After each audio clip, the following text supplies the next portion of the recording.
Saludos y bendiciones para todos, querida iglesia. Estamos estudiando el propósito de la iglesia. El nombre del mensaje para el día de hoy es Una comunidad que obra y ora, basado en el poderoso libro de los Hechos, que es el Evangelio en acción. Oremos. Señor, te damos gracias por este maravilloso sermón. Te damos gracias por este nuevo culto, por un nuevo servicio. Y queremos pedirte, Señor, que envíes a tu Espíritu Santo a este lugar para que toque nuestras vidas. Quiero orar por mis amados hermanos que nos están viendo, que nos están escuchando, Señor, el día de hoy. Que tú vengas, Señor, y toques sus vidas, que ellos puedan crecer, Señor, cada día más en ti, que su fe pueda ser incrementada. Oro, Señor, para que el temor de Dios, para que la santidad y todos, Señor, los principios y los valores bíblicos, Señor, que hay en ellos puedan ser incrementados. Señor, yo oro para que el crecimiento de ellos en Cristo sea aún mayor, Señor, y que a través del estudio de nuestra serie, el propósito de la iglesia, ellos puedan ver y entender, Señor, que el propósito de tu iglesia, Señor, es que podamos estar siempre unidos como pueblo, Señor, para adorarte, para conocerte más, Señor, y para tener una relación íntima y personal contigo. Muchas gracias por esta maravillosa serie y también por este nuevo culto que estamos empezando. Bendice, Señor, a cada uno de ellos. Bendice, Señor, este servicio y oramos, Señor, por un buen tiempo. Amén. Muy bien, estamos en un nuevo mensaje y, como siempre digo, estamos estudiando el propósito de la iglesia y la razón, el motivo por el cual estamos estudiando esto es para que ustedes puedan entender y ustedes puedan tener un entendimiento claro de lo que es la iglesia y su propósito y por qué nuestro Señor Jesucristo la dejó aquí en la tierra y por qué tenemos que ser parte de ella. A medida que entregamos y compartimos un mensaje, la idea es que ustedes puedan entender estas preguntas y estos aspectos acerca de la iglesia que van a ser de mucha bendición para sus vidas. Si podemos ir al libro de los Hechos, capítulo 4, versículo 23 hasta el versículo 31, allí es donde está nuestro mensaje. Hechos 4, 23 hasta el 31. Recuerden, estamos estudiando el propósito de la iglesia. Versículo 23. Y puestos en libertad, vinieron a los suyos y contaron todo lo que los principales sacerdotes y los ancianos les habían dicho. Aquí el texto dice de que puestos en libertad vinieron a los suyos. ¿A quién se está refiriendo? Aquí se está refiriendo a Pedro y a Juan. Juan y Pedro acababan de estar delante de las autoridades judías porque después de que el Espíritu Santo había venido, entró en ellos y ellos empezaron a predicar con mucho denuedo y también sanaron a un paralítico que había sido muchos años que estaba sin poder caminar. Y cuando las personas se dieron cuenta y vieron el milagro que habían hecho en el nombre de Jesús, porque tenían prohibido hablar y enseñar en ese nombre, los citaron delante de las autoridades y tuvieron una reunión muy tensa, una reunión muy difícil, donde se les juzgó, donde se les advirtió, donde se les dijo, ustedes tienen prohibido enseñar en ese nombre, ustedes tienen prohibido expulsar fuera demonios en ese nombre que lo están haciendo. Y los discípulos Pedro y Juan acababan de estar en esta reunión tan complicada, tan tensa, porque como ya dije, que no solo con el milagro del cojo, sino que 3,000 personas también se habían convertido. Entonces los fariseos y los líderes espirituales andaban un poco nerviosos con respecto a esta unción que Pedro y Juan tenían. Pero después de esta reunión ellos volvieron a los suyos. Eso es lo que dice el texto. ¿Y quiénes son los suyos? Bueno, la congregación, la iglesia de la que estamos hablando. Versículo 24. Y ellos, habiéndolo oído, alzaron unánimes la voz a Dios y dijeron, soberano Dios, tú eres el Dios que hiciste el cielo y la tierra, el mar y todo lo que en ellos hay. Hemos leído solo 2 versículos, pero aquí hay mucho para hablar, hay mucho para interpretar, hay mucho aquí para destacar. Cuando Pedro y Juan vinieron a los suyos, que es la iglesia, que ellos ya estaban pastoreando, que ya estaban liderando, ellos los recibieron y cuando los escucharon, ellos no se desanimaron, ellos no se pusieron nerviosos. La iglesia temprana no se puso nerviosa ni tampoco se llenaron de miedo, para nada. Lo que ellos hicieron fue orar. Lo que la iglesia hizo fue unirse en oración, unirse en un cuerpo, en un espíritu, y empezaron a levantar un clamor delante de Dios. Y dice, alzaron unánimes la voz a Dios y dijeron, soberano Señor, eres tú, Dios, que hiciste el cielo y la tierra. Lo que la iglesia temprana acá declaró es el carácter de Dios. El carácter de Dios en medio de la persecución. El carácter de Dios declarado en medio de la aflicción. Porque las cosas estaban muy complicadas, porque las autoridades judías andaban persiguiendo a los cristianos, era muy difícil. Y cuando Pedro y Juan llegaron a los suyos, es decir, a la iglesia oró por ellos. Levantó una oración y todos los versículos que vamos a interpretar es básicamente la oración de estos creyentes. Por favor, pongan atención. Pedro y Juan llegaron a la iglesia y la iglesia oró por ellos. Cuando la iglesia se dio cuenta lo que ellos habían tenido, la reunión que habían tenido con los líderes. Eso es en el versículo 23 y 24. Y cuando la iglesia oró por ellos, lo primero que la iglesia hizo fue declarar quién Dios es. Dios, tú eres soberano en medio de la dificultad, en medio del problema, en medio de la persecución, en medio de esta situación completamente tensa y difícil. Tú eres bueno, tú eres Dios, tú eres soberano y nada va a cambiar eso. Aquí vemos convicción, vemos fe firme en la iglesia temprana, según el versículo 24. Muy, muy importante. Versículo 25. Que por boca de David, tu siervo, dijiste, ¿por qué se amotinan las gentes y los pueblos piensan cosas vanas? Versículo 26. Se reunieron los reyes de la tierra y los príncipes se juntaron en uno contra el Señor y contra su Cristo. Algo que quiero que ustedes entiendan es que el versículo 25 y el versículo 26 son dos versículos que componen una misma idea. Los dos versículos están hablando acerca de una cosa. Y de lo que los versículos están hablando es lo que ya se escribió en el Antiguo Testamento en el libro de los Salmos. En el Salmo capítulo 2, versículo 1 y 2 está escrito lo que los creyentes de esta iglesia dijeron acá en el versículo 25 y 26. Lo voy a volver a repetir. Lo que está escrito en el Salmo capítulo 2, versículo 1 y 2 es lo que la iglesia repitió acá en el versículo 25 y 26 mientras oraban por Pedro y por Juan.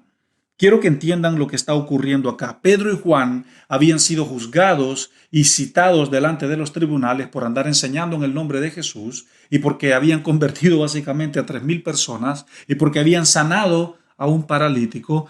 Y después, cuando ellos salieron de la presencia de las autoridades, vinieron a la iglesia, que es la iglesia en la que nos estamos enfocando, y la iglesia oró por ellos. Y cuando la iglesia oró por ellos, declararon el carácter de Dios en medio de la dificultad y también citaron en su oración lo que está escrito en el Salmo, capítulo 2, versículo 1 y 2. Así es como vamos avanzando en nuestro mensaje. Entonces, el versículo 25 y 26 son dos versículos que están unidos, son dos versículos que componen la misma idea. Lo que está escrito en el 25 y en el 26 es lo que está escrito en el Salmo 2, capítulo 2, versículo 1 y versículo 2. Es muy común en el Nuevo Testamento que personas o Pablo mismo mencionen citas que ya están escritas en el Antiguo Testamento. Versículo 27. Porque verdaderamente se unieron en esta ciudad contra tu santo Hijo Jesús, a quien ungiste, Herodes, Poncio Pilato y entre otros, los gentiles y el pueblo de Israel. Recuerden, estamos interpretando la oración de la iglesia que oró por Pedro y por Juan. Y aquí en esta oración que ellos están haciendo, en el versículo 27, están describiendo lo difícil que es Jerusalén. Están diciendo que en esta ciudad se juntó Poncio Pilato, en esta ciudad estaba Herodes, en esta ciudad también estaban aquellos gentiles o aquellos judíos. Lo que están diciendo ellos es que espiritualmente Jerusalén es una ciudad muy difícil, muy complicada. Y esto también pasó en el Antiguo Testamento, porque los reyes también se corrompieron y vivían en Jerusalén. Los jueces también se corrompieron y vivían en Jerusalén. Hubieron muchos falsos profetas aquí en Jerusalén. También a los profetas de Dios como Isaías, Jeremías, Daniel y todos los profetas menores también fueron perseguidos. Algunos los mataron aquí mismo en Jerusalén. De hecho, Jesús cuando vio la ciudad dijo: Jerusalén, Jerusalén, tú que matas a los profetas. Jesús mismo lo dijo, Jesús mismo lo declaró. No sé qué era lo que había espiritualmente en Jerusalén, pero estaba la tendencia a ser una ciudad muy complicada espiritualmente, y todo por causa del judaísmo en el Nuevo Testamento.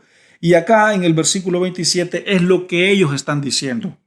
La iglesia está declarando lo difícil que fue en el Antiguo Testamento Jerusalén, y que también lo difícil que está siendo en este tiempo, porque la misma Jerusalén fue la que mató a nuestro Señor Jesucristo, y la misma Jerusalén fue la que también persiguió a todos los apóstoles, y la misma Jerusalén fue donde de allí empezó la persecución de la iglesia. Entonces los creyentes primitivos que oraron por Pedro y Juan acá en esta oración que estamos interpretando, están diciendo eso. Jerusalén es complicada. Jerusalén mata a los profetas. Jerusalén corrompe a sus reyes. Corrompió a sus reyes. Jerusalén mató a Jesús. Jerusalén está persiguiendo también a los discípulos y va a perseguir a la iglesia.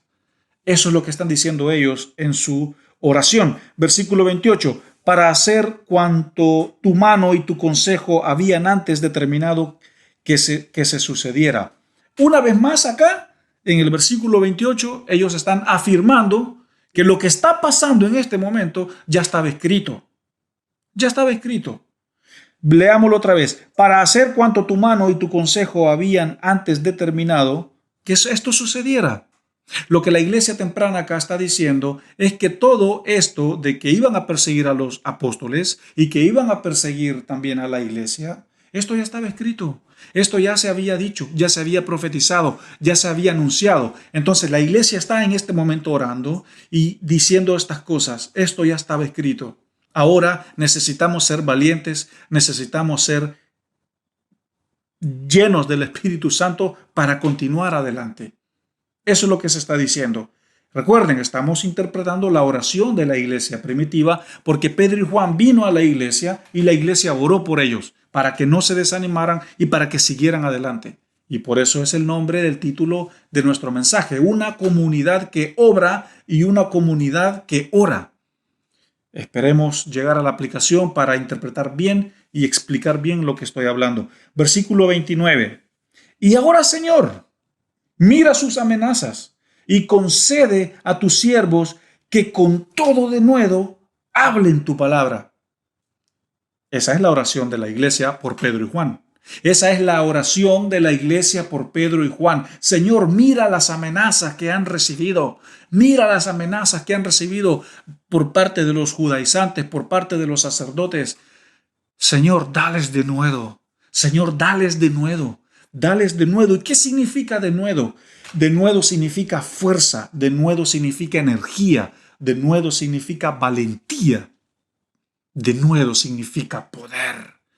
Poder de Dios para predicar el evangelio y para también hacer sanidades y para hacer milagros y para vivir una vida como Cristo. Poder.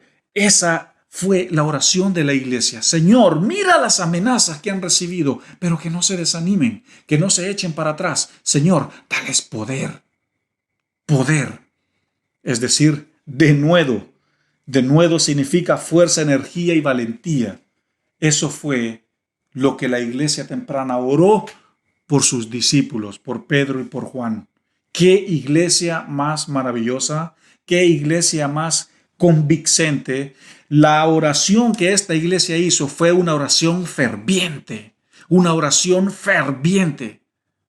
Maravilloso. Versículo 30. Mientras extiendes tu mano para que se hagan sanidades, señales y prodigios mediante el nombre de tu santo Hijo Jesús. Aquí termina la oración ferviente de la iglesia por los discípulos. Y el último versículo, que es el 30 de la oración, dice: Señor, dales de nuevo, dales fuerza, energía y valentía para que hagan sanidades, para que hagan señales y para que hagan prodigios. Prodigios es igual a maravillas o cosas extraordinarias. Esta fue la oración. Analicemos, iglesia, analicemos la oración de esta iglesia primitiva. Era una iglesia tan unida, era una iglesia tan convincente, era una iglesia tan ferviente que no se echaban para atrás. Estaban tan firmes en su fe que esta fue la oración por sus discípulos. Dales de nuevo, dales poder. ¿Y qué pasó? ¿Cuál fue el resultado de esa oración? ¿Cuál fue el resultado, iglesia? ¿Cuál fue el resultado de la oración de la iglesia temprana? Lo dice el versículo 31, que es el último versículo. Cuando hubieron orado en el lugar en el que estaban congregados, tembló, y todos fueron llenos del Espíritu Santo y hablaban con denuedo la palabra de Dios. Oh Señor, Señor, danos denuedo, Señor. Padre, envía a tu Espíritu Santo a este lugar, envía a tu Espíritu Santo aquí, Señor, donde está tu iglesia y donde está todo aquel que nos está viendo y nos está escuchando, para que lleve una vida con denuedo, una vida con energía, con fuerza y con valentía, Señor. Esa es mi oración como pastor de Iglesia Bíblica Cristiana, que haya un avivamiento en esta iglesia y cada miembro de esta iglesia viva su fe con denuedo, viva su fe con denuedo, sin temor a la sociedad, sin temor a lo que van a decir, sin temor a lo que van a pensar, sin temor a lo que van a decir, sin temor cómo yo me veo, cómo yo me voy a ver, sin temor a los resultados. Denuedo. Porque esto fue lo que ocurrió en el versículo 31. Cuando hubieron orado, cuando terminaron de orar, el lugar tembló. ¿Y qué pasó? Hubo un rebrote. Hubo un rebrote del Espíritu Santo, como lo fue en Hechos capítulo 2, que el Espíritu Santo vino y descendió y llenó a la iglesia de poder. Acá hubo un rebrote. Hubo otro rebrote del poder del Espíritu Santo y la iglesia se llenó de valentía. Y dijeron: no vamos a tener miedo, vamos a seguir predicando, vamos a seguir enseñando, aunque se opongan, aunque intenten frenarnos, porque no es nuestra obra, es la obra de Dios. No es nuestra batalla, es la batalla de Dios. No es mi guerra, es la guerra de Dios. Y esto es lo que nosotros, iglesia, tenemos que entender. Hemos llegado al último versículo. Ahora vamos a la aplicación. No puede haber un mensaje sin aplicación. ¿Cuál es la aplicación de este mensaje? La aplicación de este mensaje es que la iglesia debe de obrar y debe de orar. Son dos cosas, una combinación peligrosa adentro de la iglesia. Pero hay algo que tenemos que entender, es que no podemos separar a las dos cosas. Yo no puedo decir que voy a orar, pero no voy a hacer nada. Y tampoco puedo decir que voy a hacer, pero no voy a orar. Son dos cosas que van de la mano. Si yo oro, esa oración tiene que manifestarse en mis obras, tiene que manifestarse en mi acción. Entonces, esta es parte de nuestra aplicación, que mientras la iglesia obra y ora, son dos cosas que tienen que ir conectadas, no se deben de separar. Segundo, la iglesia debe de edificarse a sí misma por medio del trabajo entretejido del cuerpo de Cristo.